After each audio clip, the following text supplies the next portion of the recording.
अस्सलाम वालेकुम ख़ातिन हज़रात, मैं हूँ इसरार अहमद कसाना। प्राइम मिनिस्टर इमरान खान की जो स्पीच हुई है यूएन में, उसके ऊपर बात चल रही है और उसकी उसका इम्पैक्ट इतना ज़्यादा है कि उसके ऊपर जितनी भी बात की जाए वो कम है। और ख़ास तौर पे इसलिए कि जो पिछले चंद सालों में हमने देखा था सिलसिला, उसको देखते हुए अगर कंपैरिज़न किया जाए तो फिर उसका कंपैरिज़न टेक्निकल लिहाज से करना बहुत ज़रूरी है। और टेक्निकल लिहाज से वो कर सकते हैं जिनका बैकग्राउंड अपना जो है वो सफारतकारी के साथ रिलेटेड हो। तो इस सिलसिले में मैंने आज फिर दावत दी है साबिक सेक्रेटरी खारजा जनाब एजाज अहमद चौधरी साहब को, और उनसे गुजारिश की है कि वो हमें ज़रा ये बताएं कि उनका भी क्योंकि बहुत बड़ा एक्सपीरियंस है और बैकग्राउंड है यूएन के हवाले से, कि कल की जो स्पीच हुई है प्राइम मिनिस्टर इमरान खान की, उसको पीछे की जो गुज़श्ता अदवार में जो होती रही हैं, तो अगर कंपैरिज़न किया जाए उनके साथ, तो ये स्पीच कैसी थी और इसका इम्पैक्ट अब क्या होगा? और उनसे हम बात करेंगे जनाब जनाब एजाज चौधरी साहब से। एजाज साहब, अस्सलाम वालेकुम जी। जी वालेकुम अस्सलाम किसाना साहब। एजाज साहब, बहुत-बहुत शुक्रिया। मैं ये चाहता था कि चूँकि आप तो हमने आपको देखा वहाँ पे यूएन में भी, और आप जिस तरीके से वहाँ पे आप पाकिस्तान का मुकदमा पेश करते थे और लड़ते थे एक पाकिस्तान के केस के लिए, तो आपने तो इन चीज़ों को बड़ा करीब से देखा है, बल्कि इनको आपने कंडक्ट किया है इन चीज़ों को। तो ये जो स्पीच हुई है, इसको भी ज़रा हमें थोड़ा-सा बताएँ कि इसका क्या उसका आप डिसेक्शन करेंगे, उसको डीमिस्टिफाई ज़रा हमारे लिए कर दें, डिकोड कर दें, ताकि लोगों को ज़रा आसानी हो समझने में। जी।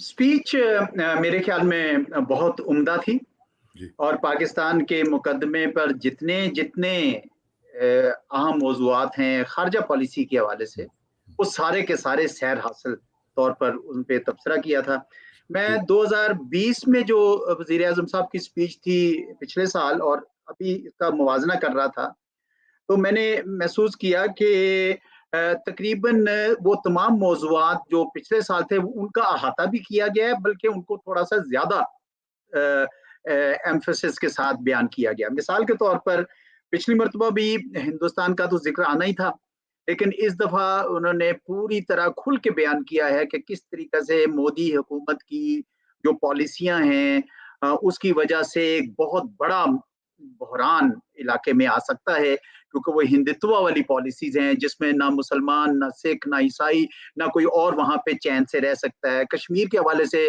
बहुत अच्छा ही पूरी की पूरी मतलब तफ़सील बयान की है कि कैसे वॉर क्राइम्स चल रहे हैं, और फोर्थ जेनेवा कन्वेंशन के तहत आपको पता है कि जी, हाँ। उसके तहत ये 3-4 ऐसे क्राइम्स हैं जो ऐन उन पे नाफ़िज़ होते हैं, हाँ। जो इंडियन सिक्योरिटी फोर्सेस कश्मीर में कर रही है, उसका बड़ा अच्छा ज़िक्र किया। अच्छा, अफ़गानिस्तान का पिछली मर्तबा ज़रा कम था, इस दफ़ा अफ़गानिस्तान का काफ़ी ज़्यादा किया और मेरे हाँ, ख़्याल में उसकी हुँ। ज़रूरत थी। ज़रूरत भी थी। उसकी ज़रूरत इसलिए थी कि हालात बहुत बदल गए थे हुँ। और यहाँ पे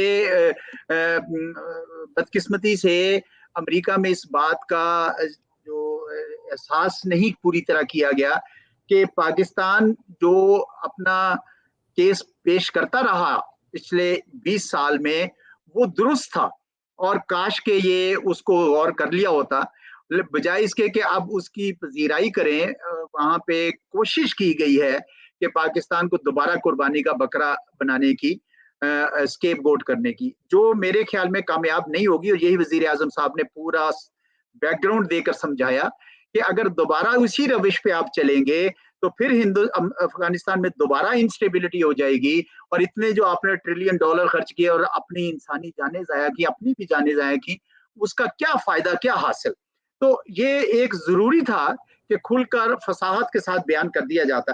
फिर कुछ और मौज़ूआत भी थे, क्लाइमेट चेंज की बात जी, की, हाँ। कोविड की बात की। क्लाइमेट चेंज मैं आपको बताऊँ कि हमारे यहाँ अभी पूरी तरह उसका इदराक नहीं है कि दुनिया के 10 जो सबसे ज़्यादा वल्नरेबल लोग हाँ, मुल्क है ना, उनमें पाकिस्तान एक है।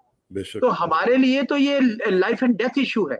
इसलिए एब्सोल्यूट। पिछले साल भी प्राइम मिनिस्टर ने किया था और इस साल भी किया और बहुत अच्छा किया है और ये इसको और भी बढ़ाकर करना चाहिए। कुछ और मौज़ूआत मैं देख रहा था कि फ्लाइट ऑफ कैपिटल की बड़ी बात की हाँ, उन्होंने। यानी उन्होंने कहा कि ये डेवलपिंग कंट्रीज़ में करप्शन के हवाले से और दूसरे हवालों से पैसे जो है ना वो वेस्टर्न सेफ हेवन्स में चले जाते हैं।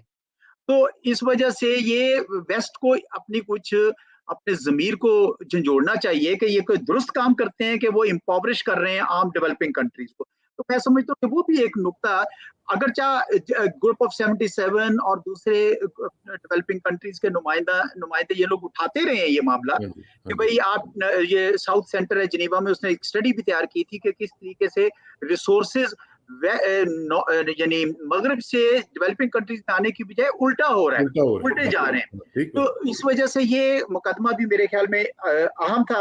लेकिन तो एक चीज़ इसमें ज़रा ज़रा मुझे थोड़ा-सा ये बता दें कि मुझे जी ऐसे लगा कि जैसे एक ओमिशन जो हुई है, जी वो बड़ी इम्पोर्टेंट हुई है। वो ये हुई है कि जो इंडिया का जो स्टेट टेररिज़्म हमारे अंदर हो रहा है डोमेस्टिक लेवल पे, जो कि जी पहले से ये अफ़गानिस्तान की वो आपको पता है कि यूज़ करते रहे हैं, उसका भी ज़िक्र करना मुनासिब नहीं था कि वो भी बताते प्राइम मिनिस्टर कि भई हमारे मुल्क के अंदर डिस्टेबलाइज़ करने के लिए इंडिया क्या रोल प्ले कर रहा है? जी, इसमें कोई दो राय नहीं है कि हिंदुस्तान ने पाकिस्तान के अंदर बदअमनी फैलाने के लिए, दहशतगर्दी फैलाने के लिए कोई कसर नहीं छोड़ी। और ये आज से नहीं है, कई सालों से। इसलिए मैंने कहा कि वो जो 7 साल का अरसा था अशरफ गनी साहब का, वो एक फील्ड डे था हिंदुस्तान को मिला हुआ। एब्सोल्यूट। टू फ्रंट सिचुएशन थी, मशरिक से भी स्क्वीज करो, डबल स्क्वीज उसको कहते हैं, हाँ, मगरिब से भी स्क्वीज करो। और अफगान इंटेलिजेंस, इंडियन इंटेलिजेंस, वो टीटीपी को पाल रहे थे और बीएलए को पाल रहे थे, जमातुल अहरार को पाल रहे थे, इस किस्म के ग्रुप्स को पैसे देते थे। और वो मैं पता नहीं 40-50 कितने हाँ, ग्रुप थे जो पाकिस्तान के खिलाफ छोड़े हुए थे। और अल्हम्दुलिल्लाह वो अल्लाह ने बड़ा हमारा करम किया कि हमने वो सारों के सारों को शिकस्त दी, हाँ, दहशतगर्दी को शिकस्त दी, आज पुरअमन है। और अब जब वहां पे अशरफ गनी की हुकूमत नहीं है तो हिंदुस्तान को कोई अब वो स्पेस नहीं मिल रही, तो हाँ, इसलिए उसके लिए करना अब इतना आसान नहीं होगा। कुछ पाइपलाइन में केसेस है, मैंने पूछा अपने हाँ। किसी बहुत अहम ओहदेदार से कि अभी क्यों हो रहे, तो उन्होंने कहा कि कुछ पाइपलाइन में थे जो चल रहे थे वो, लेकिन यह इंशाल्लाह आहिस्ता आहिस्ता ये खत्म हो जाएंगे। ये आपकी बात दुरुस्त है कि ये बहुत ही एक अहम नुक्ता है।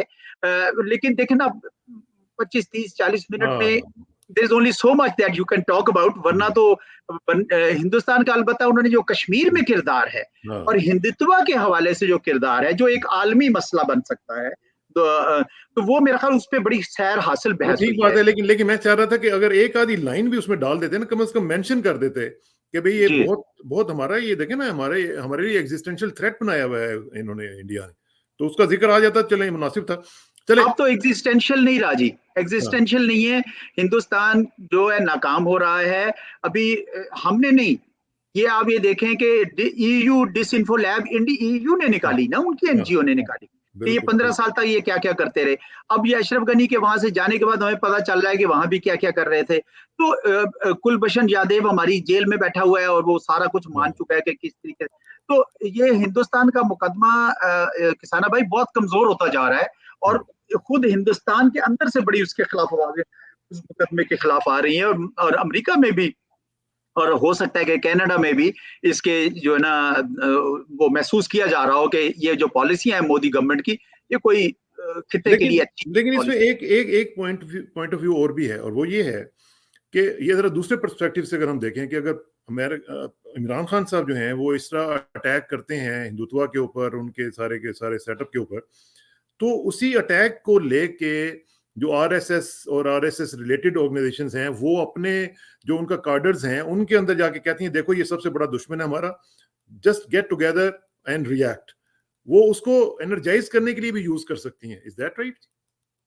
मैं नहीं इससे इतफाक करता, बसद एहतराम। हुँ, 1992 में इन्होंने बाबरी मस्जिद को शहीद किया, ठीक। याद है आपको?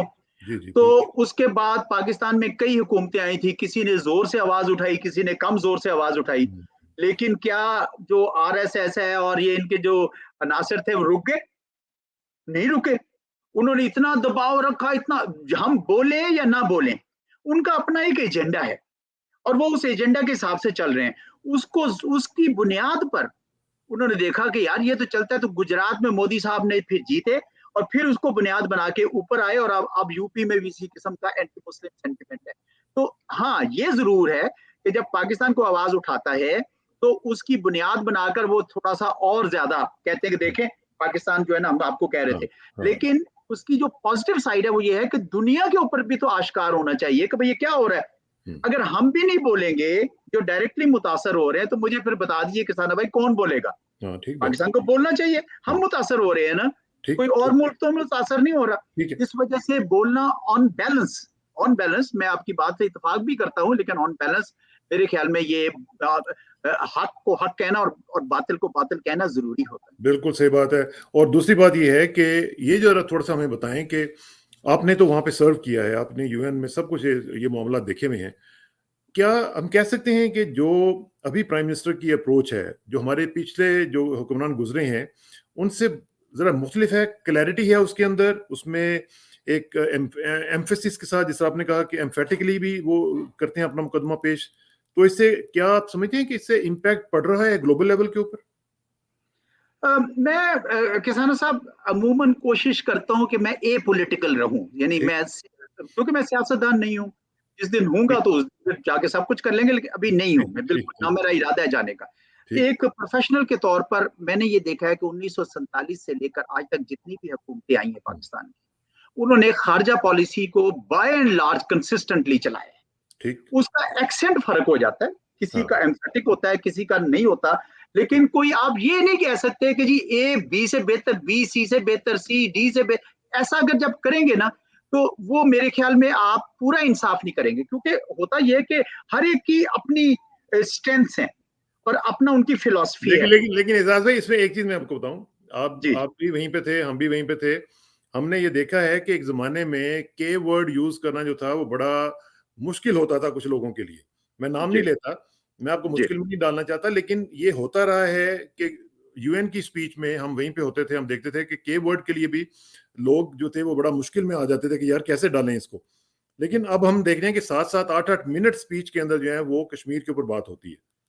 देखिए, ये तो जब भी कभी आपने इस तरह की अगर कोई पॉलिसी इख्तियार करने की कोशिश की, हम्म, तो उससे सबक सीखे। क्या हाँ, हिंदुस्तान रुक गया? हाँ, मुझे बताइए।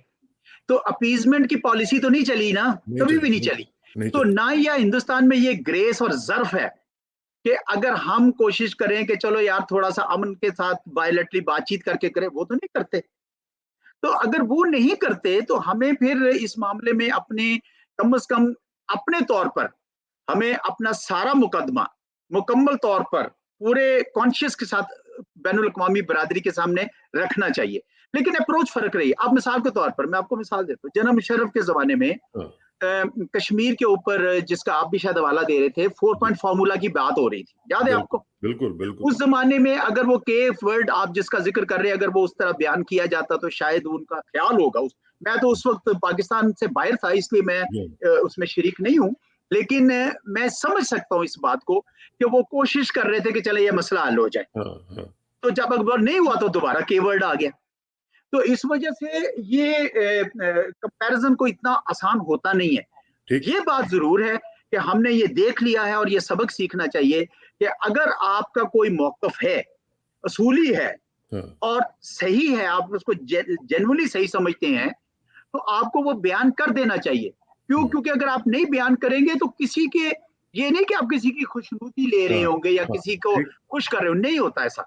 अपने मफादात की हिफाजत खुद करनी खुद करना चाहिए चाहिए। और बिला तामुल करनी चाहिए। बिल्कुल सही बात है। अच्छा, आप ज़रा थोड़ा-सा आ जाते हैं जी, ये जो मोदी साहब की मीटिंग हुई है बाइडेन के साहब के साथ, और उसमें हमने देखा कि एक तो ये था कि वो रिश्तेदारियाँ भी ढूँढ रहे थे बाइडेन साहब के, हमारे कुछ रिश्तेदार वहाँ पे होते थे ईस्ट इंडिया कंपनी में। तो वो तो ख़ैर चलें लाइटर टोन में हुआ। लेकिन उसमें उन्होंने मैं जिसको बड़ी इम्पोर्टेंस दे रहा हूँ वो ये है कि जो उन्होंने गांधी साहब का ज़िक्र किया है, और वो उनकी इंट्रोडक्टरी रिमार्क्स में उन्होंने गांधी साहब का ज़िक्र किया, और किसके सामने किया कि जो गांधी साहब के कातिलों को ग्लोरीफाई करते हैं। तो क्या ये एक सिंबॉलिक उनका जेस्चर था कि भई आप ज़रा अपने ह्यूमन राइट्स के रिकॉर्ड्स जो हैं उनको ठीक करें, या ये सिर्फ़ ऐसे ही था? दोनों चीजें हो सकती हैं। अमेरिका में इस बात का मेरे ख्याल में तासुर या इदराक बढ़ता जा रहा है कि हिंदुस्तान बावजूद इसके कि हमने हिंदुस्तान यानी अमेरिका ने हाँ, हिंदुस्तान के अंदर हाँ, इतनी नवाजियात की हैं, इतने एग्रीमेंट्स किए हैं, उनकी कैपेबिलिटीज बढ़ाई है, सारा कुछ किया है, लेकिन हिंदुस्तान ना रूस के साथ ताल्लुकात कम कर रहा है, हाँ, बल्कि आज भी रूस से असला खरीदने वाला सबसे बड़ा मुल्क है। बिल्कुल, और बिल्कुल। ना ही वो चीन के साथ अपने इक्तिसादी ताल्लुकात कम कर रहे हुँ, हैं। लेकिन अलबत्ता ये भी अमेरिका को नजर आ रहा है कि इसको इस्तेमाल करते हुए अमेरिका के साथ दोस्ती को, वो अपने खित्ते में, इलाके में पुलिसमैन बनने की कोशिश कर रहा है, हाँ। एक पूरा इलाके का चौधरी बनने की कोशिश कर रहा है, और जिसकी वजह से, चूंकि वो कबूल नहीं है सारों को, तो पाकिस्तान के साथ भी मसाइल हैं, चीन के साथ भी मसाइल हैं, नेपाल के साथ भी मसाइल हैं, श्रीलंका के साथ भी मसाइल हैं। तो हिंदुस्तान जो है वो कोई इतना रिलायबल पार्टनर नहीं है। ताहम चूंकि अब उन्होंने चीन के साथ मुसाफे को एक नया लेवल दे दिया है, और उसमें भी आपको पता है कि जो बाइडेन साहब ने जनरल असेंबली में खिताब में ना कहा कि ये विगरस हाँ। कंपटीशन है हमारा। उन्होंने कहा कि ये सर्द जंग नहीं है, जो बहुत अच्छी बात है, शुक्र है कि उन्होंने ये कहा, क्योंकि सर्द जंग से बहुत नुकसान होना था। हाँ। लेकिन कंपटीशन है, तो वो उस कंपटीशन में वो अमेरिका को हिंदुस्तान एक खास किरदार अदा करता हुआ नजर आ रहा है। इसीलिए वो बार बार हिंदुस्तान को खींच खांच के ला रहे हैं कि भाई तुमने ये काम करना है। और क्वाड की भी मीटिंग इसी चक्कर में तय की है कि भाई ऑस्ट्रेलिया और जापान के साथ मिलकर आप भी हमारे साथ कोई किरदार अदा करोगे। लेकिन इन्होंने वहां पे भी जो कोशिशें की चीन को तनहा करने की, एशियन नेटो बनाने की कोशिश की, आसियान के मेंबर, कोई आसियान का मेंबर पास नहीं आया। अब चीन कभी, हिंदुस्तान कभी वियतनाम के साथ मिलिट्री एक्सरसाइजेस करता है, कभी किसी और के साथ करता है, लेकिन वो उन सबके ताल्लुकात हैं चीन के साथ। और तो इस वजह से ये कहना कि अमेरिका जो है वो भारत से सारे मतलूबा अहदाफ हासिल कर लेगा, मुझे उस पर शक है। ये हो सकता है कि वो एक पैगाम देना चाहते हो इस रिमार्क से। तो क्या भाई, क्या आप ये कह रहे हैं कि यूएस इंडो टाइज जो हैं वो डाउनग्रेड की जा रही हैं किसी ना किसी तरीके से? क्योंकि हमने अभी परसों ही देखा कि ऑकस के अंदर उन्होंने इंडिया की जो रिक्वेस्ट थी उसको कबूल नहीं किया, और उन्होंने ऑकस के अंदर उनको शामिल नहीं किया, जो कि डिफेंस पैक्ट है। क्वाड जो है वो डिफेंस पैक्ट तो नहीं है ना जी।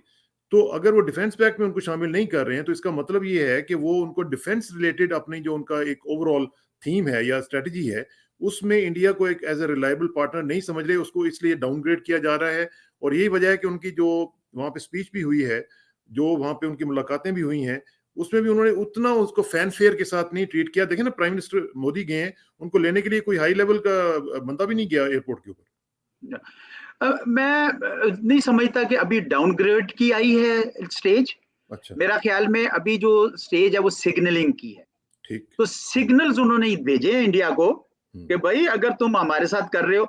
अब वो आइकस में तो इसलिए शामिल नहीं हुआ ना, क्योंकि हिंदुस्तान, अगर आपको याद हो, तो अपनी सबमरीन पहली वाली रूस से ले चुका है। दूर से ले चुका है, हाँ। अब वो अपनी बना रहा है, तो उसको कैसे शामिल कर लेते वहां पे। इसीलिए मैं कह रहा हूँ कि वो सिग्नलिंग हो रही है। अमेरिकन चेक एंड बैलेंस करते हैं, तो एक उनको चेक कर रहे हैं हिंदुस्तान को। ये नहीं कह रहे कि डाउनग्रेड इसलिए नहीं क्योंकि उनको जरूरत है अभी हिंदुस्तान की। हाँ, ठीक। उनको जरूरत है कि वो किसी तरीके से भिड़ जाए चीन के साथ, तो फिर जो है वो अमेरिका वहां से मुतमईन हो जाएगा, चलो चीन और हिंदुस्तान की लड़ाई हो गई तो चीन की ताकत बहुत कम हो जाएगी। ये इस कोशिश में है वो। और हिंदुस्तान को भी एक दिन समझ आ जाएगी, मोदी साहब जब निकलेंगे तो समझ आ जाएगी कि जनाब ये हिंदुस्तान तो इस्तेमाल हो रहा है उस हाँ। पॉलिसी में, हाँ। चीन के खिलाफ जो पॉलिसी में। और हिंदुस्तान के अंदर कई आवाजें उठ रही हैं, मैं आपको बताऊं, जो ये कह रही हैं कि आप वहां पे, अमेरिका तो 7-8 हजार मील दूर है, ये तो बिल्कुल हमसाया है, हाँ। और आप ये कौन सी खतरनाक गेम खेलने जा रहे हैं। तो मेरा ख्याल है कि सिग्नलिंग हुई है, उतनी गर्मजोशी अमेरिका की तरफ से इसलिए नहीं दिखाई गई कि जी जी चले। अच्छा, इसमें इसमें जो मोदी साहब के साथ जो उनका सिलसिला चल रहा है, उसमें आज जी उनकी स्पीच यूएन में भी हुई है, मोदी साहब की, जिसमें उन्होंने एक लफ्ज यूज किया। उन्होंने कहा कि when India reforms the world transforms. तो मुझे ये नहीं समझ आ रही कि व्हेन विल इंडिया रिफॉर्म, क्योंकि अगर वो रिफॉर्म करके अगर अगर इंडिया, अगर दुनिया ने ट्रांसफॉर्म होना है तो लेट्स डू इट। तो क्यों नहीं कर रहे हैं? बल्कि रिफॉर्म क्या होना है, वो तो डिजेनरेट हो रहा है। हाँ। ठीक है ना। ये हम तो यही सुनते आए थे पिछले 70 साल से कि हिंदुस्तान में प्लूरलिज्म होगा, हिंदुस्तान में सेकुलरिज्म होगा। बिल्कुल। अब हम समझ रहे हैं, सुन रहे हैं कि नहीं जी, हिंदुत्व आइडियोलॉजी होगी, हिंदू आइडियोलॉजी, हिंदू स्टेट बनाई जाएगी। सेकुलरिज्म भूल जाइए आप, हाँ। ना ही प्लूरलिज्म। वो कहते हैं मुसलमान, बल्कि वो तो आरएसएस के जो लीडर थे सरवारकर और हाँ। दूसरा गोलवाकर, इनकी जो गोलकर, हाँ। किताबें थी उनमें खुसूसन उन्होंने लिख दिया था इस बात का कि हिंदुस्तान हिंदुओं का है, और अगर किसी और कौमियत ने या किसी और मजहब के लोग बंदे ने रहना है तो उनको हिंदू तर्जे जिंदगी इख्तियार करना करना होगा। पड़ेगा। तो ये है, ये कहाँ से रिफॉर्म इन्होंने होना है, ये तो डिफॉर्म हो रहे हैं। और उल्टा तो दुनिया जो है वो क्या ये बदलेंगे, ये अगर अपने आप को संभाल लें तो बड़ी बात। लेकिन इसमें एजाज भाई हमारे लिए भी तो देखे ना चैलेंज है। अब आज भी उन्होंने जो स्पीच किया उसमें पाकिस्तान की तरफ उन्होंने इशारा किया, नाम नहीं लिया, लेकिन यह है कि जो टेररिज्म की बात कर रहे हैं, अफगानिस्तान का इशू आपके सामने है, उसमें भी जाहिर है कि अभी तक उनकी चीखें तो निकलेंगी ना, तो वो चुप करके तो नहीं बैठेंगे। अब पाकिस्तान के लिए चैलेंजेस ये हैं कि वो जो अभी मैकिनेशंस का एक जो ऑनस्लॉट हो रहा है और अभी आएगा मजीद, उसमें पाकिस्तान आप समझते हैं कि इस वक्त तैयार है इसका मुकाबला करने के लिए? बिल्कुल तैयार है पाकिस्तान को, तैयार ज़हनी तौर पर होने की जरूरत है। हमारे बहुत सारे लोग हैं बेहौसला करते हैं कौम को। हाँ, भाई आपकी खारजा पॉलिसी की हर तरफ कामयाबी हो रही है। आप 20 साल में तो कई हुकूमतें आई गई ना। हाँ, हाँ, पाकिस्तान में 4 हुकूमतें आई गई। तो आपकी अफगानिस्तान में एक मुसलसल पॉलिसी थी कि अस्करी हल नहीं है, हम्म, और अगर अस्करी हल करोगे तो वो ये भी हो सकता है कि तुम्हारी ना हो दूसरे की जीत हो जाए। हम तो रोक रहे थे। फिर हमने इंटर अफगान टॉक्स के लिए बड़ी कोशिश की, अशरफ गनी ने फुट ड्रैगिंग की, उसने होने नहीं दी। तो पाकिस्तान के मौकफ की सरासर कामयाबी हुई। कोशिश की जा रही है अमेरिका में अभी भी, उनके जो सेक्रेटरी हैं ब्लिंकन, उन्होंने कांग्रेस में कोशिश की कि पाकिस्तान को कुर्बानी का बकरा बनाए, लेकिन वो चलेगी नहीं क्योंकि ये हाँ, मंत्रा चला ही नहीं, ये फेल हो गया मंत्रा। तो दुनिया ने देखा कि पाकिस्तान का मौकफ दुरुस्त था। आज चीन, रूस, दूसरे सेंट्रल एशियंस और ईरान सारे के सारे वही मौकफ इख्तियार कर रहे हैं जो पाकिस्तान ने इख्तियार किया कि अफगानिस्तान में खुदारा इस्तेहकाम लाओ। अफगानिस्तान में अगर इस्तेहकाम नहीं होगा तो ये बड़े मसाइल होंगे। और खुद अमेरिका को भी यही कहा जा रहा है कि अगर आपने ये अपनी रविश ना छोड़ी और आपने ये उनके जो सासे मुंजमद कर रहे हैं और उन पे कोर्शन कर रहे हैं और आप कोशिश कर रहे हैं कि तालिबान की हुकूमत गिरा दें, तो वहां पे फिर एक बार फिर दहशतगर्दी का राज होगा। और जब वो हाँ, दहशतगर्दी आएगी तो वो आप यूं समझे कि 20 साल की आपकी सारी मेहनत अकारत चली। सही तो बात। ये पाकिस्तान की पॉलिसी ठीक है। अच्छा, चीन के हवाले से, इक्तसादी अमूर में चीन, सी पैक के हवाले से, सेंट्रल एशिया के हवाले से, इवन रूस के साथ ओपनिंग के हवाले से, किस चीज में मैं कहूं कि पाकिस्तान की कामयाबी जो है वो ठीक या सही नहीं है। नहीं हो हमने रहा। अरब स्प्रिंग के दौरान बिल्कुल असूली मौका इख्तियार किया कि भाई ये बाहर से फोर्स लेकर और आप उन मुल्कों के अंदर जाके तब्दीली लाने की जो कोशिश कर रहे हैं, ये गलत बात है। हाँ, तो चुनाचे पाकिस्तान ने कोई मुदाखलत नहीं की कहीं पे भी, आपने देखा। हत्ता कि सीरिया में भी हमारी एम्बेसी मुसलसल रही, वहां पे मौजूद रही, हालांकि हमारे दोस्त on either on both sides of the aisle. हाँ जी, तो इस वजह से मैं ये समझता हूँ कि पाकिस्तान की जो अप्रोच है, जो असूलों पर मबनी खारजा पॉलिसी है, उसकी शाबाशी, और सिर्फ हमें हौसला करने की जरूरत है। हौसला करने लोग की कभी जरूरत कोई है। कहते हैं, अभी किसी इंटरव्यू में मुझसे किसी ने कहा, ओ जी पाकिस्तान पे कोई सैंक्शन तो नहीं लगे। मैंने कहा क्या बातें कर रहे हैं, हाँ, कोई सैंक्शन नहीं लगेंगी। क्यों लगेंगी पाकिस्तान पे सैंक्शन? हाँ, पाकिस्तान ने किसी का क्या बिगाड़ा है?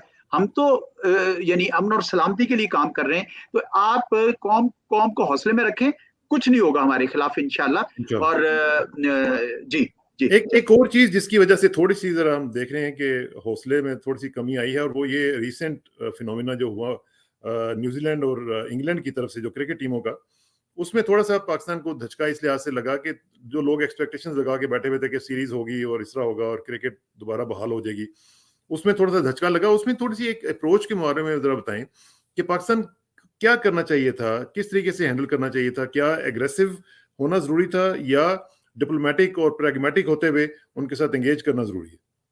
पहली बात तो ये है कि ये बड़ी दुख की बात थी कि एन सीरीज को आखिर वक्त पर आप कैंसिल कर दें। हाँ, दूसरी बात यह है कि न्यूजीलैंड को के लिए बहुत ही अफसोस का मकाम है हम्म, कि उन्होंने बगैर वजह बताए, बगैर डिस्कस किए ये चले गए। और इंग्लैंड के लिए उससे भी ज्यादा कि एक भोंडी किस्म की उन्होंने वो रीजन इख्तियार की। ठीक है जी। अब यह कि क्या पाकिस्तान को इसका हक होना चाहिए कि वो एहतजाज करे? मैं कहता हूँ बिल्कुल होना चाहिए। हाँ, क्या वो एहतजाज बिल्कुल ऐसे ही हल्का सा हो, प्रेगमेटिक हो के करे, या फुल ऑन स्केल होना चाहिए? मैं कहता हूँ जी फुल स्केल होना चाहिए। हाँ, देखिए हमारे पास चार मुख्तलिफ मुल्कों की टीमें आ चुकी थी, बिल्कुल, इंटरनेशनल क्रिकेट बाहर हो चुकी थी, दहशतगर्दी को हम शिकस्त दे चुके थे, मामलात मामूल की तरफ जा रहे थे। तो ये एक पाकिस्तान के खिलाफ साजिश नहीं की गई कि आप रोक रहे हैं हाँ, दहशतगर्दी। भाई जब क्राइस्ट चर्च में दहशतगर्दी हो रही थी तो पाकिस्तान की टीम पहुंची थी ना वहां पे, क्या हुआ पहुंची था? थी, बिल्कुल, बिल्कुल, तो ये बहुत ज्यादती की है और मैं समझता हूँ इसका अजाला करना चाहिए। पाकिस्तान का फाइनेंशियल नुकसान भी हुआ है और ये जब आपको ये भी पता चल गया है कि ये सारे जो ईमेल वगैरह हिंदुस्तान से ओरिजिनेट हुई थी, हाँ। तो ये साइबर क्राइम कमिट हुआ है। हमें इंटरपोल में जाना चाहिए, उसका सबूत लेकर जाने चाहिए, रेड कॉर्नर नोटिस निकलवाने चाहिए, आईसीसी से कंपनसेशन मांगनी चाहिए, और ये सारे काम हमें करने चाहिए मेरे ख्याल में, क्योंकि इन्होंने पाकिस्तान की साख को मजरूह करने की कोशिश की लेकिन है। उनका, और अगर let me play the devil's advocate, वो जो उनके अगर जगह पे जाके उनके मतलब जूतों में जाके बंदा देखे कि भाई वो कहते हैं कि अगर खुदा न खास्ता इस तरह का अटैक हो जाता तो प्राइम मिनिस्टर आर्डन जो हैं वो उनके लिए फिर क्या चॉइस रह जाती सिवाय इसके कि वो रिजाइन दें और अपना पॉलिटिकल करियर जो है वो तबाह कर लें। देखिए, ये स्पेकुलेशन पे बेस्ड है ना, यही तो, इस तरह तो कुछ भी हो सकता था।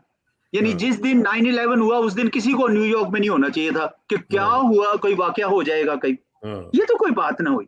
देखिए, आप सारे इस बुनियाद पर करते हैं कि हकायक ये थे कि पाकिस्तान में अमन अमान आ चुका हुआ था, हम्म, और जो थोड़ा सिलसिला चल भी रहा था दहशतगर्दी का, वो हिंदुस्तान की वजह से चल रहा था वाया अफगानिस्तान। हम्म, अगर आपको इतनी हमारे से मोहब्बत और हमदर्दी है, तो आप हिंदुस्तान को क्यों नहीं आप रोकते हाँ, कि वो दहशतगर्दी कर रहा था पाकिस्तान में? और आप देखेंगे, आप इंशाल्लाह पाकिस्तान में वो दहशतगर्दी अब नहीं कर सकेंगे। तो ये स्पेकुलेशन की बुनियाद पर इस हम्म, तरह का काम करना, इसीलिए एक प्रोग्राम में ये बहस भी हो रही थी किसाना साहब, कि सर, क्या ये इतनी इनोसेंस है, इतनी मासूमियत है कि ये उनका उनका ख्याल आया, एक ईमेल आई उन्होंने कर दिया, या ये कोई बड़ा, इसके पीछे डिजाइन कोई है। बड़ा डायनामिक है?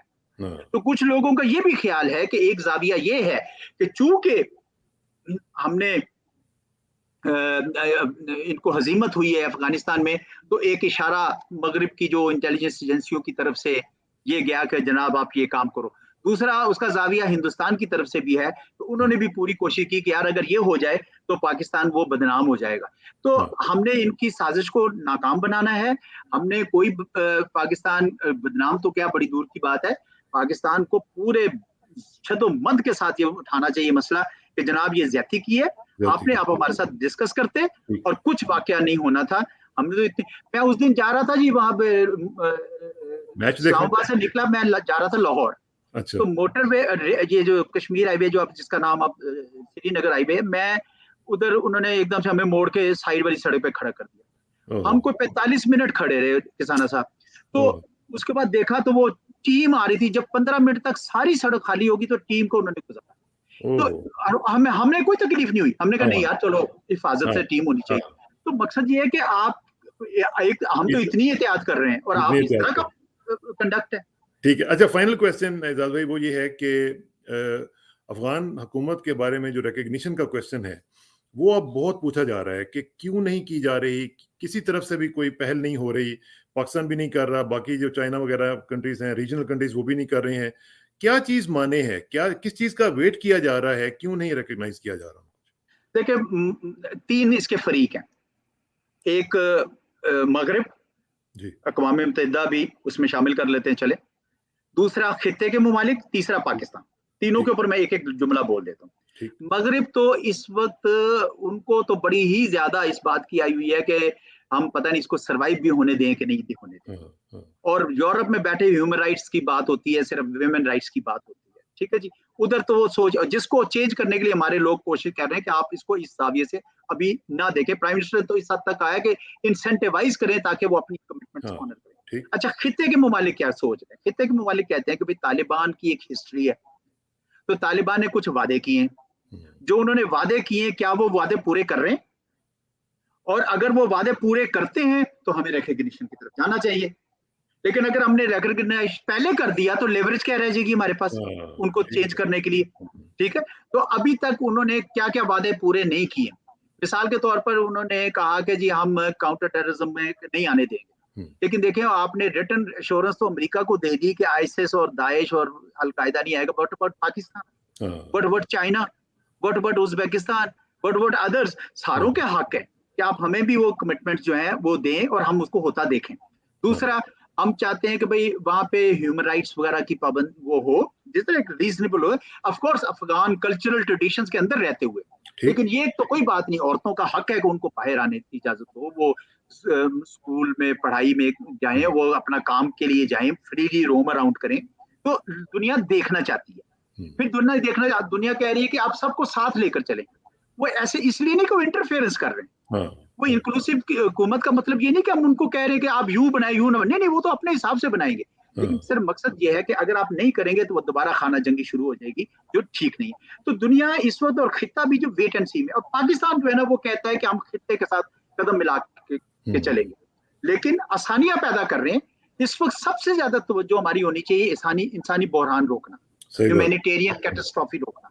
उसके लिए पाकिस्तान भी अपने तौर पे कर रहा है, वो खित्ते को भी कह रहा है, खित्ते के ममालिक कुछ, चीन ने भी किया है, और हमारी ख्वाहिश और कोशिश होगी कि मगरिब के ममालिक भी इंसानी बहरान को वहां पे जन्म ना लेने दें। तो बेसिकली आप ये कह रहे हैं कि जो बॉल है वो तालिबान की कोर्ट में है, जैसे ही वो ये चीजें एश्योरेंस की उनकी दे देंगे तो कोई ना कोई स्टेप जो है वो हमारी तरफ से आ जाएगा सामने। जी, एश्योरेंस से आगे जाना पड़ेगा किसान भाई, अपना किसान भाई, ये रिटर्न। तो किसान भाई के वो इस वजह से मैं कह रहा हूँ उनसे, क्योंकि proof of the pudding is in eating it, right. हाँ, हाँ, तो हाँ, हम दुनिया ये देखना चाहती है कि आप इसके ऊपर अगर अमल दरामद कर रहे हैं तो फिर आप देखेंगे कि बाकी खित्ते के ममालिक से भी बड़ी गर्मजोशी से मामला आगे चलेंगे, और हो सकता है कि मगरिब भी कर ले। लेकिन अगर उन्होंने ये काम ना किए तो बॉल वाकई उनकी कोर्ट में है। जी, चलें, अल्लाह ताला खैर करे। एजाज भाई, एज यूजुअल आपका इंसाइटफुल एनालिसिस का बहुत बहुत शुक्रिया। इट्स ऑलवेज अ लर्निंग शुक्रिया experience to talk to you. हम हमेशा सीखते शुक्रिया। हैं आपसे, और अल्लाह ताला आपको कामयाब करे, और अल्लाह ताला आपकी इज्जतें इसी तरह बहाल रखे। आखिर में दुआ कि आमीन। मेरी इज्जत के लिए काफ़ी है कि मैं तेरा ही बंदा हूँ, और मेरे फ़ख्र के लिए काफ़ी है कि तू ही मेरा परवरदिगार है। तो बिल्कुल उसी तरह जिस तरह मैं चाहता हूँ, मुझे भी उसी तरह बना दे जिस तरह तू चाहता है। स्पुरदम बतुमाए खेचरा तू दानी हिसाब है कमो बेचरा। मुझे इसराक को इजाज़त है चौधरी साहब के साथ इजाज़त दीजिए। जल्दी मुलाकात होगी इंशाल्लाह। अल्लाह हाफ़िज़। खुदा हाफिज।